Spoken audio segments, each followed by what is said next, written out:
বাংলাদেশের সর্বোচ্চ আদালত সুপ্রিম কোর্টের আপিল বিভাগে আজকে এটিএম আজহার সাহেবের মামলার রায়ের জন্য দিন ধার্য ছিল।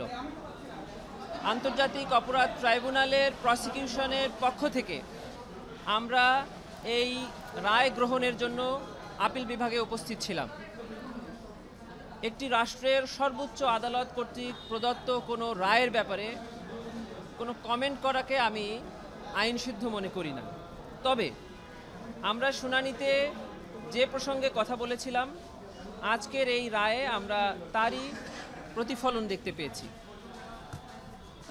এটিএম আজহার সাহেবের পক্ষে তাদের যে মূল সাবমিশনটা ছিল সেটি হলো আন্তর্জাতিক অপরাধ ট্রাইব্যুনালের যে জাজমেন্ট 5ই আগস্টের আগে হয়েছে সেগুলোতে কাস্টমারি ইন্টারন্যাশনাল ল অর্থাৎ আন্তর্জাতিক আইনের প্রযোজ্যতা ছিল না, এবং এটি অ্যাপিলেট ডিভিশনেও এটিকে অ্যাফার্ম করেছে যে আন্তর্জাতিক অপরাধ ট্রাইব্যুনালের বিচারে আন্তর্জাতিক আইনের প্রযোজ্যতা প্রয়োজন নেই। এখন যে কোনো ব্র্যান্ডের পুরাতন এসি বদলে নতুন ওয়ালটন এসিতে উপভোগ করুন 25% ছাড়।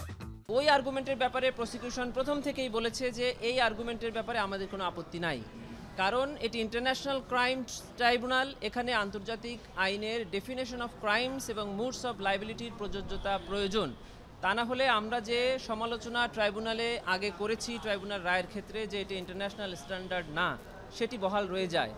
এজন্য আমরা অ্যাপিলেট ডিভিশনে সাবমিশন রেখেছিলাম যে আন্তর্জাতিক আইনের প্রযোজ্যতা প্রয়োজন, এবং এটা যে প্রসিকিউশন চায় এবং বর্তমান সরকার চায় তার প্রমাণ হলো যে আমরা প্রসিকিউশনে যোগদানের পরপরই আন্তর্জাতিক অপরাধ ট্রাইব্যুনাল আইন 1973-কে সংশোধন করে আন্তর্জাতিক আইনের প্রযোজ্যতাকে প্রতিস্থাপন করা হয়েছে।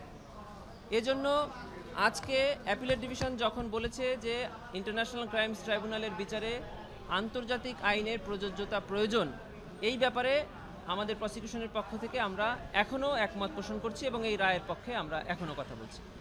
মেরিট অফ দি কেস, আজহার সাহেবের মামলায় যে মেরিটগুলো ছিল সেগুলোর ব্যাপারে আমরা অ্যাপিলেট ডিভিশনে বলেছিলাম যে এটি up to your lordships decision. Lordships এই মেরিট বিবেচনায় এটিএম আজহার সাহেবকে খালাস প্রদান করেছেন। প্রসিকিউশনের পক্ষ থেকে দেশের সর্বোচ্চ আদালতের রায়কে আমরা মেনে নিয়েছি এবং আমরা এটা মেনে নিতে বাধ্য। আমাদের কনসাইজ স্টেটমেন্ট মানে প্রসিকিউশনের পক্ষ থেকে আমাদের যে আবেদনটি ছিল সেখানে কিছু ক্লারিক্যাল মিস্টেক ছিল, সেটিকে আমরা রিপ্লেস করে নতুন একটা স্টেটমেন্ট কনসাইজ স্টেটমেন্ট দিয়েছি। সেখানে আমরা বলেছি যে ট্রাইব্যুনালের যে রায় এবং যে বিচার, সেক্ষেত্রে অ্যাপিলেট ডিভিশন ন্যায় বিচারের স্বার্থে এই মামলাটা নিষ্পত্তি করবেন।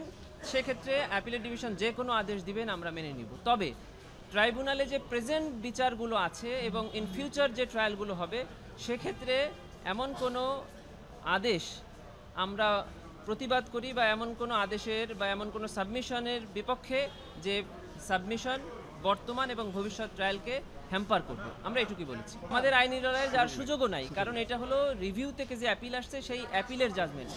এর উপরে বাংলাদেশে বা পৃথিবীর আর কোনো আদালত বা আর কোনো ফোরাম নেই। আমরা মনে করি যে আজকের এই রায়ে বর্তমান ট্রাইব্যুনালের বিচার ব্যবস্থা এবং ভবিষ্যতে যে বিচার ব্যবস্থা হবে এটিকে আরও অনেক ইন্টারন্যাশনাল স্ট্যান্ডার্ডে উন্নীত করলো, এবং জাতি সারা পৃথিবী এখন ট্রাইব্যুনালে এই রায়ের আলোকে যে বিচারগুলো দেখবে সে ব্যাপারে আর প্রশ্ন ওঠার কোনো সুযোগই থাকলো না।